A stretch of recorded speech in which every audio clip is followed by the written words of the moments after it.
A vivir que son 2 días. Javier del Pino.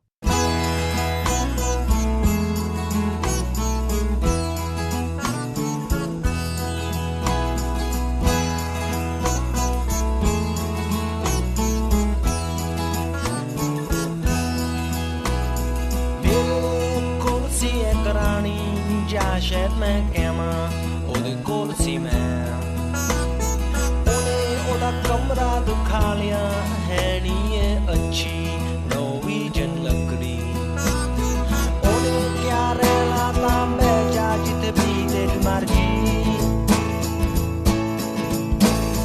मैं आले वाले देखा कोई उठे को सी नी सी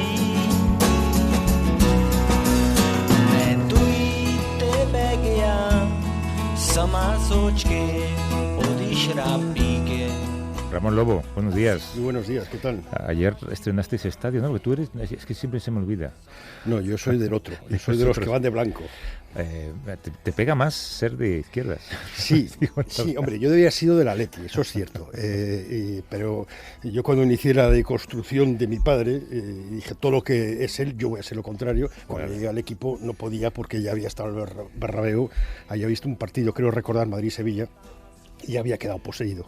Por cierto, hablando de ser de izquierdas, ¿qué pasó con aquel árbol que tenías en tu calle, que tuiteaste una foto porque te lo habían cortado y te quejabas y reclamaste a Manuela Carmena que te diera una explicación? No, pues sí, explicaciones hemos tenido. Nos han puesto 5 o 6 árboles que parecen bonsáis, que supongo que nos moriremos todos antes de que crezcan.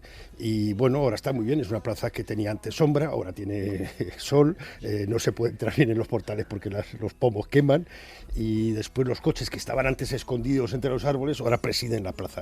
La parte de las aceras no ha quedado mal, pero yo creo que el fallo fundamental ha sido no preguntar a los vecinos, no tratar de implicar a los vecinos en este tipo de cosas. Estás muy quejoso, ¿eh? Sí, estoy quejoso, quizás la edad. Hablando de quejas, alguna en Twitter, hemos dicho que este año vas a hacer una cosa, que es fijarte en un titular de internacional o de información internacional que te ha llamado la atención durante la semana, esta semana. Sí, estoy con Donald Trump, que es nuestra mina, ya lo sabes, que mandó un mensaje, puso un tuit diciendo que había estado 3 días, había mandado un mensaje a Peña Nieto, pues no sé, condolencias por el terremoto, pero que estuvo 3 días llamándole al móvil y que no le cogía. O sea, que la noticia es que Peña Nieto ha estado 3 días sin cogerle el teléfono a Trump, por si acaso le quería cobrar algo, supongo. Enhorabuena a Peña Nieto. Muchas gracias. ¿Empezamos?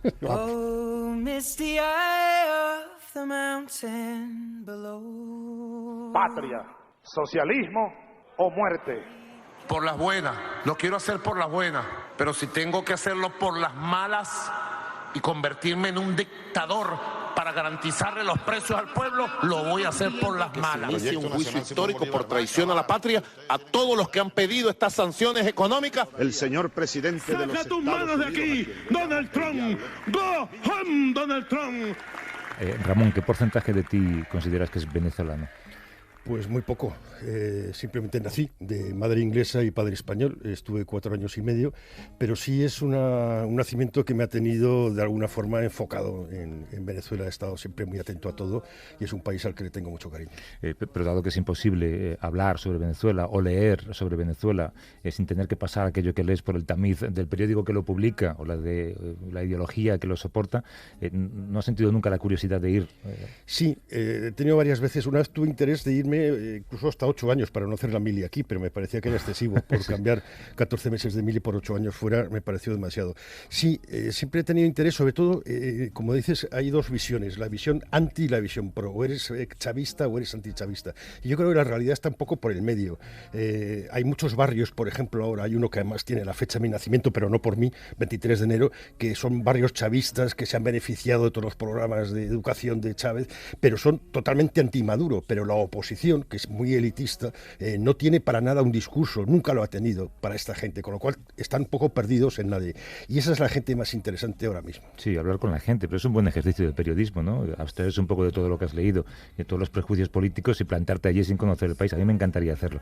Sabes que hay un amigo común que lo acaba de hacer. ¿Sí? Es Gervasio Sánchez, que se ha pasado además por aquí. ¿Cómo estás, Gerva? Buenos días. Hola, buenos días, Javier. Tú llevas 33 años trabajando en el continente latinoamericano y no habías ido nunca a Venezuela. Sería seguramente el único lugar en el que no habías estado. Bueno, en octubre del 84 llegué por primera vez, cuando era muy joven, a América Latina para cubrir la guerra de El Salvador, de Nicaragua, Guatemala, Estuve trabajando muchísimo en Chile, en Perú, en Colombia, en Panamá. En México me iba a descansar, porque era el país más tranquilo de América Latina en aquellos tiempos.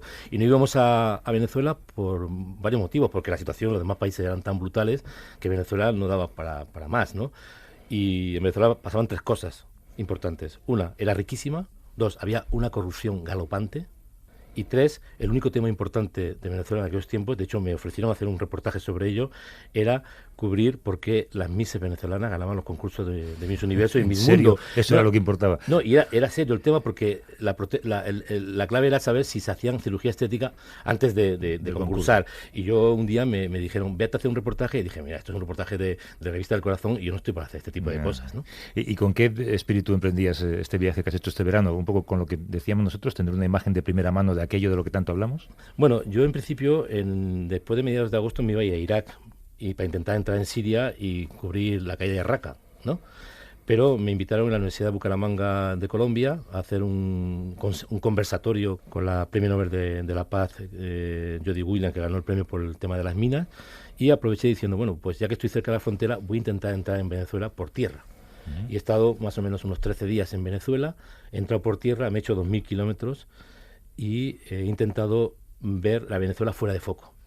Yo creo que el problema gravísimo de Venezuela es que todo se concentra en 4 calles de Caracas, en un parlamento o 2 parlamentos y en una oligarquía de oposición que se enfrenta a una oligarquía nacionalista que está en el poder. Hablamos mucho de la política en Venezuela, pero poco de la calle en Venezuela. Dices que vas a través de Colombia, paso fronterizo. ¿Cómo es el paso fronterizo? Bueno, el paso fronterizo se hace, en este momento más importante es Cúcuta. Cúcuta era la ciudad más violenta de Colombia, dentro de la violencia de Colombia, y hoy día el puente de Bolívar, que es un puente por el que se entra en Venezuela, pasan por ahí cada día decenas de miles de personas, desde los que huyen de Venezuela y se van a Perú, a Ecuador. Imagínense, venezolanos en Perú y en Ecuador, o en Colombia, cuando hasta hace poco los que iban a Venezuela eran de estos países, ¿no? Y muchos pasan simplemente el día con la tarjeta migratoria que les permite ir a Cúcuta para comprar productos que van a revender en Venezuela. Y lo más impresionante de todo esto es que, como el Bolívar está perdiendo cada día, cada hora está perdiendo la cotización con el euro y con el dólar, pues está haciendo que cada vez los productos básicos suban para arriba, que haya mucho mercado negro. Y por poner un ejemplo brutal, para mí lo más increíble y más sorprendente es que en estos momentos 1 euro te permite comprar 4.600, a precio de hoy, 4.600 litros de gasolina.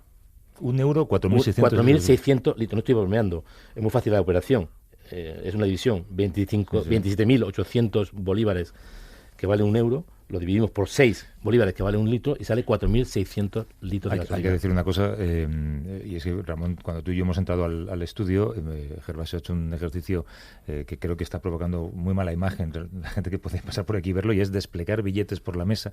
De lejos podrían ser euros, pero cuando uno los ve de cerca son bolívares. Está la mesa absolutamente cubierta de billetes. No sé cuántos billetes habrá en total aquí, pero todo lo que suman en valor creo que no llega ni a 1 euro. No, ni a 1 euro. Y eso que hay un billete de 2.000 y algunos de 1.000 y otros de 500. Y luego también hay de 100 y de 50, que son los billetes básicos. O sea, cuando tú pagas una cuenta con un billete de 10.000 en Venezuela, te dan fajos de 100 y fajos de 50. Pongo un ejemplo. Yo cambié, al entrar en Venezuela por esa frontera de Cúcuta, 61,34 euros en pesos colombianos. Si hubiera recibido billetes de 50, me hubieran dado 16.000 billetes. Hace falta una carretilla, básicamente. Sí, un saco. Si hubiera recibido billetes de 100, me hubieran necesitado 8.000. Claro. Como recibí billetes de 10.000, me llevé 40 y 80 billetes de 5.000. ¿Los venezolanos pueden entrar y salir sin problema por esa frontera? Sí.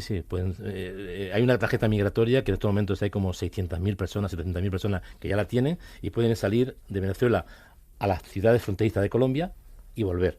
Y luego están los que se están marchando. Meramente cada día miles de venezolanos se están marchando a cualquier sitio.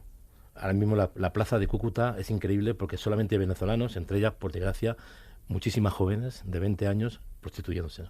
¿Qué es lo que más te llama la atención cuando entras en Venezuela?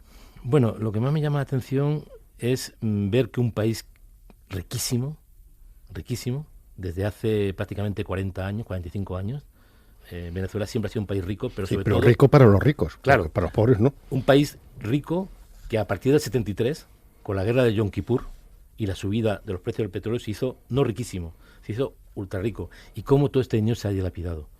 Evidentemente, desde el 98 Chávez tiene una gran responsabilidad y el chavismo una gran responsabilidad, pero lo que no olvidemos es que entre el 73 y el 98, son 25 años, los dos partidos mayoritarios, es decir, el Partido Acción Democrática Socialdemócrata de la Internacional Socialista y el partido que se llama Comité de Organización Política Electoral Independiente, COPEI, se han dedicado a robar a mansalva el país. 25 años de robos permanentes. De hecho, había un acuerdo que se llamaba el Acuerdo de Punto Fijo, donde los dos partidos se repartían el poder. Y robaban a expuertas. A expuertas significa en los 70, en los 80 y en los 90, el país donde más dinero se robaba en América Latina era Venezuela. Y ahí viene la oposición actual, viene de esos partidos, y es una oposición que para la que no ha existido jamás la mitad del país, que es la mitad pobre, y sigue sin existir en su discurso. No, la mitad mitad, no, la mitad no, ojalá fuera la mitad. Sí, estamos hablando del 80%. Cuando llegó Chávez era el 50 y tantos % de pobreza. Esa oposición, el COPEI y la Acción Democrática acaban de ganar las elecciones internas de la oposición a gobernadores. De los 16 candidatos unitarios de la oposición, de los 23 gobernaciones, 16 van a ser de este partido. Es decir, los partidos que destruyeron la Venezuela rica y que dieron paso al chavismo, van ahora a hacer la oposición al chavismo. O sea, es una auténtica desgracia que no hayan salido nuevas fuerzas políticas que se puedan enfrentar a esta desidia. Y para finalizar te diré que los presidentes de estos gobiernos, Carlos Andrés Pérez, socialdemócrata, muy amigo de los líderes socialistas europeos, entre ellos Felipe González y el señor Mitterrand, los candidatos demócratas cristianos, Rafael Caldera, Luis Herrera Campins, Javier Luchínsky, son los máximos responsables del desastre de Venezuela hasta el año 98. La última decisión de Luchínsky en 1989 fue suspender el pago de la deuda externa de un país riquísimo. Y en Europa, ni los demócratas cristianos, ni la Internacional Demócrata Cristiana ni la Internacional Socialista tenían ningún tipo de problemas en recibir a estos corruptos que se paseaban como si fueran los líderes de un país riquísimo. Tú me decías ayer, Ramón, que uno de los, quizá el gran problema político en Venezuela es la falta de confianza en una oposición que fuera un poco más sólida, ¿no? Sí, es que es como la patajunta aquí en España, cuando al final del franquismo. Solo están de acuerdo en que son antichavistas. Hay democristianos, hay socialdemócratas, hay gente que es más de izquierda, y después lo que hay es un magma de chavistas que se han visto defraudados por el chavismo. Decía Patricio Fernández, que es un periodista chileno que tiene la revista Clinic, decía que él estuvo en el funeral de Chávez y ahí en el funeral de Chávez había gente que gritaba Maduro no Chávez. Ese es el problema, que Maduro no es Chávez. Y Maduro no tiene el carisma y también le ha pillado una bajada del petróleo brutal, aparte de las conspiraciones que quieras, pero la principal conspiración es su inutilidad como político. Claro. Y en cambio la oposición no tiene un discurso que atraiga a esa parte pobre de Venezuela que a Chávez le dio educación, les puso en el mapa, les dio derechos civiles y sobre todo les dio conciencia de ciudadanía. No tienen un discurso para esa población y mientras que no lo tengan, no van a conseguir el poder. Va a haber un enfrentamiento, como decías tú, Gerba, entre dos oligarquías. La oligarquía de siempre, más la que se ha creado en torno al chavismo. ¿Cuál es el sentimiento de la clase académica venezolana? Creo que tú estuviste reunido con profesores universitarios. Es demoledor, porque claro, la mayor parte de estas personas, muchos de ellos jubilados, ven como sus pensiones, por ejemplo, estuve hablando con un catedrático importante de la Universidad de Mérida, que es la segunda universidad más importante del país después de Caracas, con 60.000 estudiantes, me decía que a principio de año su pensión equivalía a unos 100 euros, y en el mes de septiembre equivale a menos de 20 euros. Y posiblemente con la devaluación del Bolívar en una semana del 22%, posiblemente ya sea menor de 15 euros. Entonces, la gente está viviendo de sus pequeños ahorros y del trapicheo. O sea, en Venezuela todo el mundo vive del contrabando, o mucha gente vive del contrabando, incluso los chavistas. O sea, hay chavistas que se van con el petróleo. Por ejemplo, una de las cosas más increíbles que he visto es las colas impresionantes que hay cerca de la frontera de Colombia. Pero habrá muchos pasos ilegales, además, ¿no? Hay 200 trochas no carrozables, o sea, sin asfalto, que se utilizan para entrar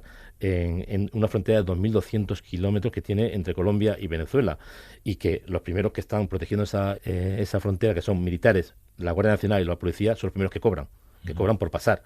Y entonces, imagínate, tú cargas tu coche con 42 litros, que es lo máximo que puedes cargar, sales de la gasolinera, aunque hayas hecho 24 horas de cola, te vas a un control militar, yo lo he visto con mis propios ojos, pagas al soldado, te vas a un control de la Guardia Nacional, pagas al soldado y a los 15 minutos le das el dinero a los pimpineros colombianos que vienen en motos con garrafas y esa gasolina se vende en Colombia.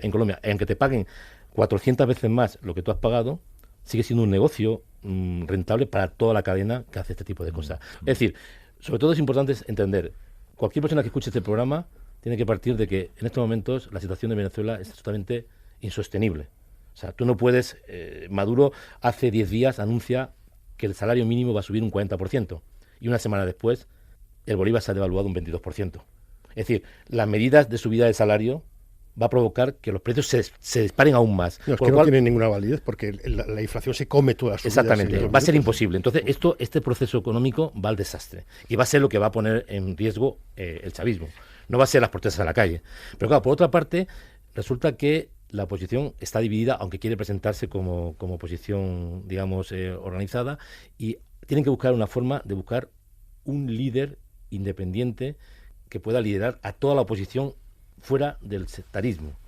Una especie de uno a la nicaragüense, Unión Nacional Opositora, que cuando se habían metido todas las navajazos posibles e imposibles en el año 89, eligieron a una ama de casa, Violeta Barrio de Chamorro, para liderar la oposición, y de hecho en 10 meses tumbaron a los sandinistas. Era otra época, era otro contexto, había caído el muro de Berlín, los nicaragüenses estaban hartos de la guerra contra la contra, y Violeta Chamorro anunció que pondría fin al servicio militar obligatorio. Aquí alguien tiene que anunciar que va a poner fin al desastre. ¿Has hablado con jóvenes?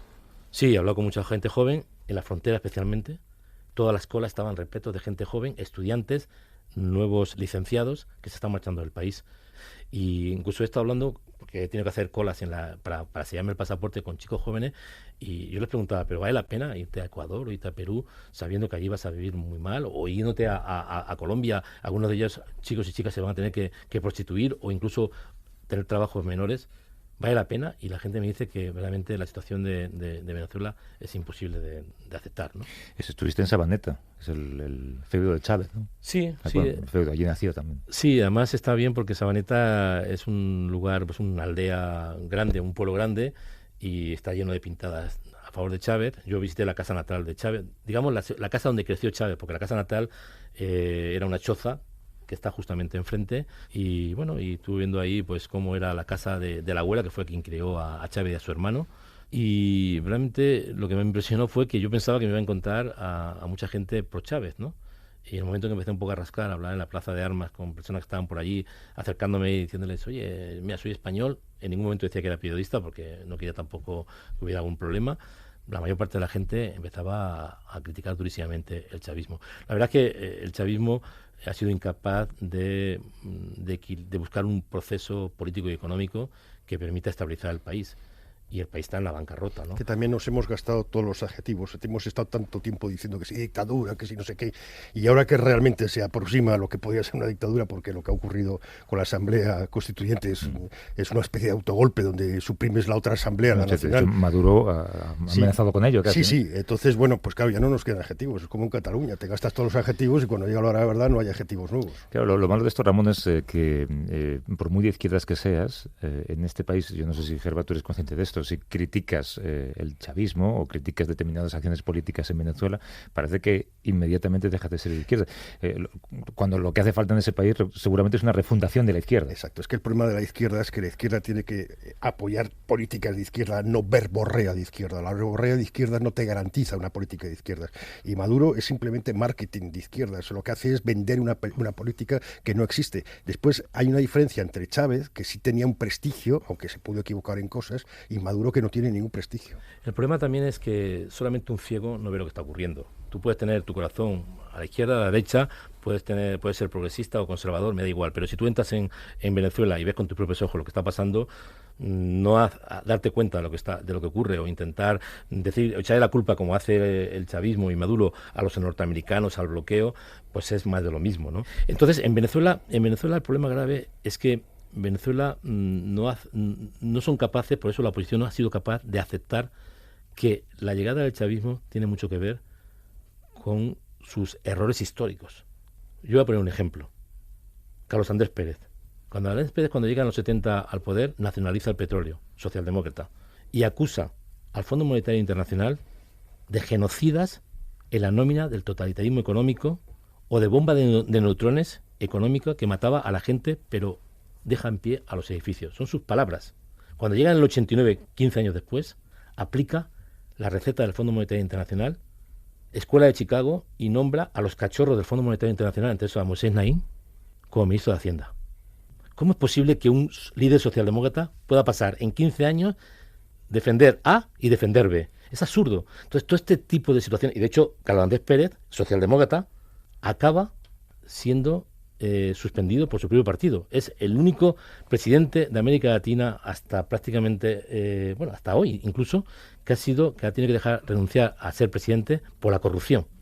Y su propio partido es el que lo inhabilita. Y el segundo problema de la oposición es que, aparte que no ha reconocido sus errores, no reconoce los aciertos que ha podido tener el chavismo. Claro, eso todos los problemas graves, ¿no? Por ejemplo, no busca un puente. Cuando tú preguntas a la gente de oposición, pero Chávez no ha hecho nada bien aquí.